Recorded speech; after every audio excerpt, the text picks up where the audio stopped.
Are there any really underestimated global flashpoints that you see around us right now that aren't being spoken about? World's second most powerful projection-based navy isn't China, it's Japan. And to think that China is going to stumble and Japan will not attempt to take advantage is silly. So there's going to be some sort of naval core conflict in East Asia at some point that we are not ready for, that no one's ready for. Number two, Iran and Saudi Arabia are two countries that hate each other in every possible way. And one of the reasons why there hasn't been a war between them is because the United States has imposed a global security blanket.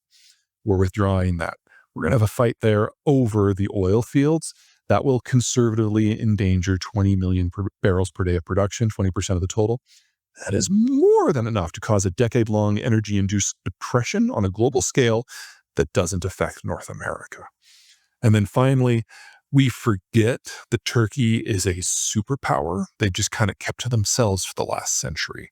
They're emerging at a time when Europe is weakening, when the Russians are at war, and when the Arab world is on fire. And whatever form that takes, it's going to be a major power. And to think that it's going to emerge in such a strategic region without a conflict, those are not good betting odds.